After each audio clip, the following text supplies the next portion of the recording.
Assalamualaikum warahmatullahi wabarakatuh.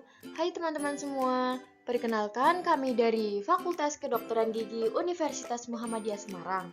Di sini kami akan mempresentasikan mengenai sindrom Ehlers-Danlos dengan dokter pembimbing yaitu Dr. Yanuarita Tursinawati MSI MED dan Dr. Gigi Rosyid Hanung Pinurbo.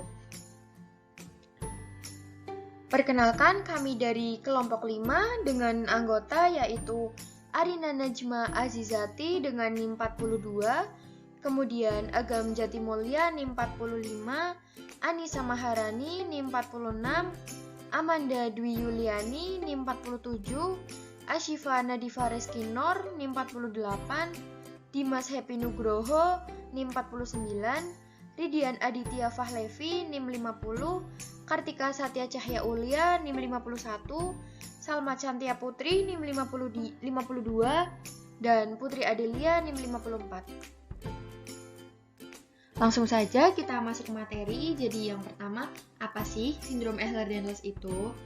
Jadi menurut Beckton et al., sindrom Ehlers-Danlos adalah sekelompok gangguan jaringan penyambung yang bersifat diturunkan dengan karakteristik hipermobilitas, hiperekstensibilitas kulit, dan kerapuhan jaringan. Namun, para Pia dan Jackson, beliau mengemukakan bahwa sindrom Ehlers-Danlos adalah sekelompok gangguan jaringan penyambung yang bersifat diturunkan dengan karakteristik biosintesis abnormal dari kolagen yang mempengaruhi kulit, ligamen, sendi, pembuluh darah, serta organ-organ lainnya.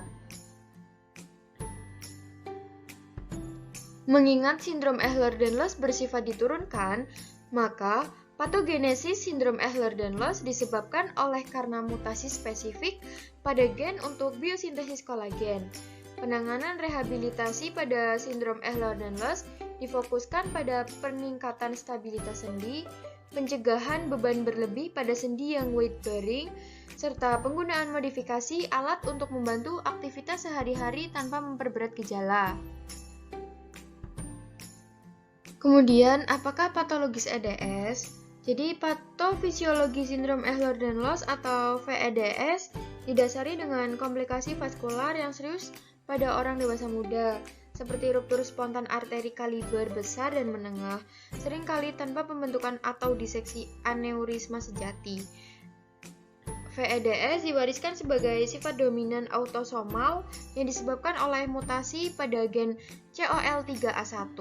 Hal ini mempengaruhi sintesis dan struktur rantai Pro1, kolagen tipe 3 yang menyebabkan kelemahan dinding pembuluh darah. Kemudian, apa aja sih gejala penderita EDS?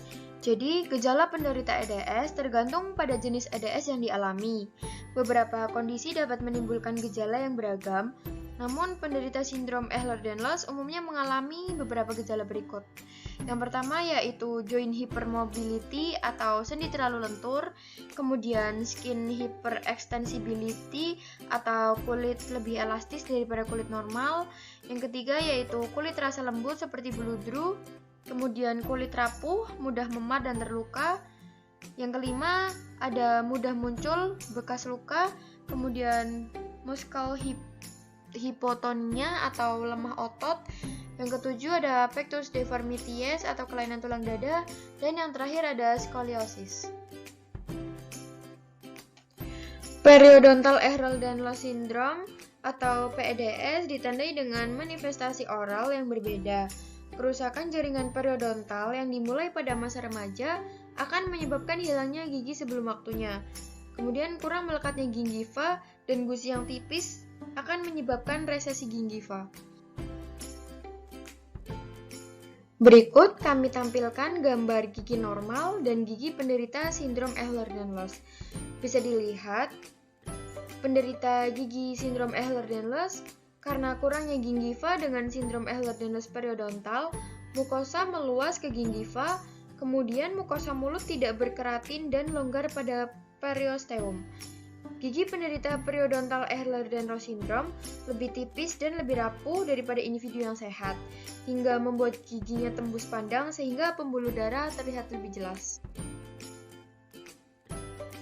Yang berkaitan dengan craniofacial vascular Ehlers-Danlos syndrome, Beberapa gejala yang bisa timbul saat seseorang menderita vascular Ehlers-Danlos syndrome adalah mata yang menonjol, hidung yang kecil, bibir bagian atas yang tipis, dan telinga yang berukuran kecil.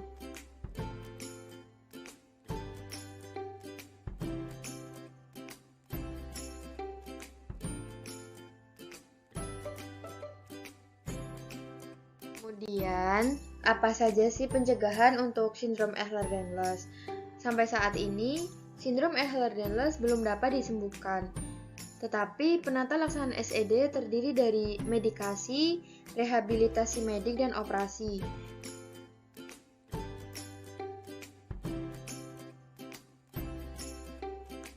Penanganan rehabilitasi pada SED difokuskan pada peningkatan stabilitas sendi, pencegahan beban berlebih pada sendi yang weight bearing, serta penggunaan modifikasi alat untuk membantu aktivitas sehari-hari tanpa memberat gejala. Kemudian, selain itu, rehabilitasi medik juga memperhatikan aspek psikologi maupun sosial medik pasien SED. Dalam hal ini, dokter spesialis kedokteran fisik dan rehabilitasi berperan penting dalam memberikan edukasi dan menentukan program penanganan yang melibatkan tim rehabilitasi yaitu fisioterapi, okupasi terapi, ortotik prostetik, psikologi, dan sosial medik. Komunikasi yang baik dari setiap subunit akan sangat membantu meningkatkan kualitas hidup penderita SED. Sekian presentasi yang dapat kelompok kami sampaikan. Semoga bisa bermanfaat bagi teman-teman yang menonton.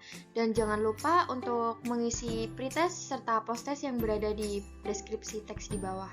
Terima kasih. Wassalamualaikum warahmatullahi wabarakatuh.